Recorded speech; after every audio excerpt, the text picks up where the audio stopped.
Let's go now to Capitol Hill because lawmakers are back today. Republicans have already won control of the Senate, and the House could follow suit. CBS News projects the lower chamber is leaning towards a GOP victory. Tomorrow, Senate Republicans will select their next majority leader. So for more on this, it's our man on the Hill, Scott MacFarlane, joining us now. Scott, good to see you. Thanks for being here.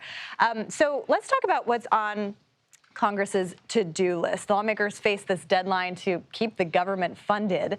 Walk us through what are some of these policy goals and what kind of, what do lawmakers have in mind in this short lame duck session?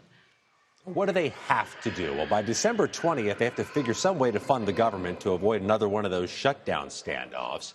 And it's unlikely, again, they get too close to the brink without reaching some agreement. But the big issue here, Caitlin, is how far into 2025 do they temporarily fund the government? How much room, time, and space are they going to give a future President Trump before he has to deal with the next government funding standoff and the next government funding deadline? Do they want to do this through March, or do they want to go all the way through September 30th, giving him more room to launch? It's more likely the latter based on our conversation with sources today, but nothing's firm.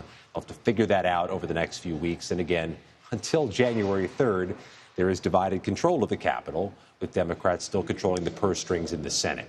What else do they have to do? Well, tomorrow, Senate Republicans have to get past the drama of who's going to be the successor to Mitch McConnell, this legendary, long-serving Republican leader. Who's going to lead the majority in the Senate? Still a three-person race.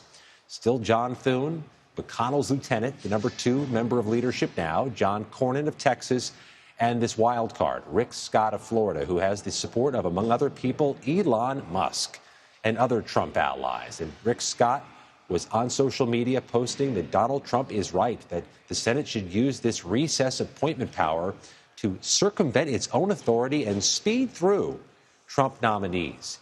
If there's outside pressure trying to put a thumb on the scale tomorrow morning, they may come up empty because, of course, this is a secret ballot election. Difficult to exert power when you can vote in secret, and that's what it is tomorrow. 53 voting members, 27 wins the successorship to Mitch McConnell. And Scott, I want to talk a little bit about that secret ballot, because you've seen kind of outside allies of the former president, arguing that this should be done out in the open, but that is not how this is done. Can you kind of explain what that process is and essentially why? You want a surprising election result? Let me give you one. If they change the secret ballot system by some type of vote tomorrow, that would be a shocking election result. The Senate clings to its tradition, its customs. It is a deliberative body, and it likes these types of things, if not for its heritage, for its practicality. It's easier to choose a consensus leader, they believe, by doing so without having your name and your hand raised in front of others. So this would be the surprise of all surprises. And one of the dynamics of a secret ballot election that's worth monitoring is that it could go to a second ballot. It could go to a third ballot without anybody having to declare where they were or where they're going. We know the results, the numbers will be read out. There's no indication we'll find out who voted for whom unless that person wants to announce it. Some Senate rules still remain. I want to switch gears a little bit because you've been reporting on Capitol Riot defendants citing Trump's win to try to delay their sentencing. Do we have any idea of what this could mean? What else can you tell us? This could be the final chapter of the largest, longest, most historic criminal prosecution in U.S. history. By the dozens, there are court filings we're seeing over the past 72 hours.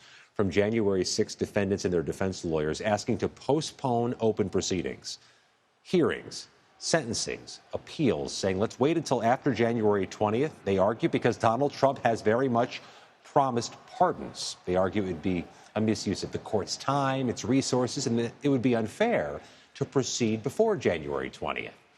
The Department of Justice is counterpunching, saying no, that is all speculation. You can't have delays just on speculation. We have one decision rendered by one judge for one of those appeals. Judge Amit Mehta today has ruled that no, you don't get a delay in your sentencing just because there could be pardons. Let's see what other judges do if they don't stall out other hearings, because we are getting in closer and closer to Inauguration Day, and the court is still marinating in a tonnage of January 6 cases. And January right around the corner, if you can believe it. Scott MacFarlane, thank you, as always.